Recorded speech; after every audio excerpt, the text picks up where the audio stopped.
Let me give you one question from statistics. So you're given some information about the cricket club and a table is given. Table is like this. Profit is the heading and frequency is the next column. And you are given 0 less than or equal to x less than 50, 50 less than or equal to x less than 100, 100 less than or equal to x less than 150, 150 less than or equal to x less than 200, 200 less than or equal to x less than 250, 250 less than or equal to x less than 300. And you are given the frequencies as 10, 15, 25, 30, 5, and 50. So when you add up, this should be 100. 100 days are given. So this should add up to 100. And you're asked to find the cumulative frequency table for this. Frequency is given. How can you make the cumulative frequency table? To make the cumulative frequency table, what you have to do is that you have to add each frequency with the next one. So when you start with the first one, this is cumulative frequency table. Okay. So the first one is 10. And for the next one, the range should be corrected. To write the cumulative frequency table, the range should be, the first range is from the class interval is from 0 to 50, which is 10, and the cumulative frequency is 10. And for the second one, second class interval, you are taking it from not from 50, it should be from 0 to 100, between 0 to 100. 0 to 50, it was 10, and 50 to 100, it was 15. So the cumulative frequency, while writing it, you shouldn't write this as 50 to 100. You have to, for that, you can draw another table that will be better. So this is profit and this is cumulative frequency. Let's draw it another. See, for the first interval, I can write it as 0 less than or equal to less than x less than 50, for which the frequency is given as 10. And to make the cumulative frequency, you have to consider all those days, number of days for which the profit was less than 100. So less than 50 is also included in less than 100. So I have to make this class interval as 0 less than or equal to x less than 100. So from 0 to 100, the cumulative frequency value is then 10 plus 15, which is equal to 25.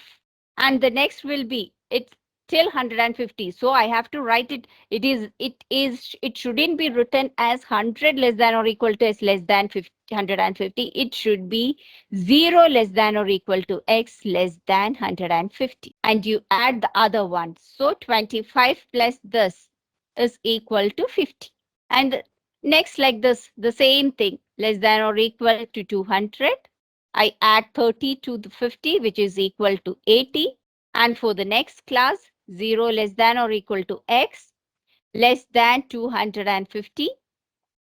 So I have to add 5. So it is 85. And the last is 0 less than or equal to x less than 300, which is equal to 100. The last value of the cumulative frequency table, the last value of this cumulative frequency table, which it will be equal to the total frequency. When you add all this, you will get it as 100. So the last value will be equal to the total frequency, and the first value will be the first value itself. So this is now the cumulative frequency table. And the second thing is you are asked to draw the cumulative frequency graph for this information. So to draw the cumulative frequency graph, you take,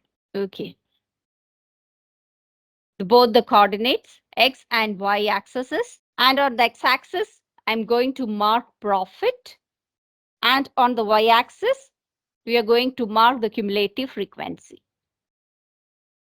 This is on the y-axis and this is on the x-axis. Now the x-axis I have to mark here 0. The next value is 50. Next comes 100, 150, 200, 250, 300. Yeah, that's all. And for cumulative frequency, see, I have 10, 25, etc. So let me mark it as 20 rate. 20, 40, 60, 80, 100. So the first 0 to 50, the value is 10. 0 to 50, the value is 10. So somewhere over here. And at 100, it is equal to 25. So greater than 20. 150, it's 50. Okay. And for 200, it's 80. 80 for 200. 80. 250, 85. 250, 85. 300, it's 100. So this is the points marked. Now cumulative frequency graph is always a curve. You can't mark it with straight line. It's a curve. So you start from 0, move through the points, and you get a curve like this.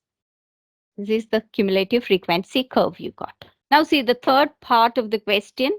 Third part of the question is to find an estimate for the number of days for which the profit was less than 125. The profit was less than. It's here 100, here 50. We have to find the value for which the profit was less than 125. So 125, I can take it in the middle of these two values. I have to mark it to the curve and find the value corresponding to this from the y-axis. So from this, it is greater than, here it's 30. So it can be in between 30 and 40. So it will be something like 37 days, approximately. From the graph, you can get the approximate value from this. For that, you have to take the value, the profit value in the x-axis, mark it on the graph, the corresponding point you mark on the graph, take the value from the y-axis, from which you can get the number of days for which the profit was less than 125. And suppose you're asked to find, there is one more part which you didn't get. Okay, I'll give you that part also. You're asked to find the interquartile range. See, this is the fourth part of the question. Use the graph to estimate for the interquartile range. What is meant by interquartile range? The interquartile range is the upper quartile, which I can mark it as Q3, and the lower quartile I mark it as Q1. The difference between these two is known as the interquartile range. So to find the interquartile range, I have to find the value for Q3 and Q1. Q3 means the upper quartile. How can I get the value for upper quartile? To find the value for upper quartile, what I have to do, I have to find the 3/4 of this frequency value. Total is 100. The 3/4 of 100 I have to find. 3/4 of 100 is 3/4 of 100, which is equal to 300 over 4, which is equal to 72.8. Okay. I may take it as 73. Okay. So 3/4 of the observation, approximately equal to 73. So I have to find 73rd. From where I have to find this? Should I find it from the x-axis, from the profit? No, we are taking it from the cumulative frequency, 3/4, 73. So I have to mark 73 in the y-axis, and I have to take the corresponding value on the curve, and that from the x-axis. I have to mark the corresponding value from x-axis. So that value will be Q3. So what you are taking the upper quartile, means the 3/4 frequency value. You have to take it from the frequency, not from the profit. So when you are calculating the quartiles, you have to take it from the y-axis and take the corresponding value from the x-axis. For the rest of the almost all calculations, you take it from the x-axis and corresponding y values you will take from the y-axis. When you are doing with quartiles, you have to perform in the opposite way. You have to mark it on the y-axis, take the point on the graph corresponding to that y value, and take the corresponding value on the x-axis. So now you got Q3. Now what is Q1? Q1 is the lower quartile. How can I find the lower quartile? The lower quartile, this is 3/4 of the value is the upper quartile.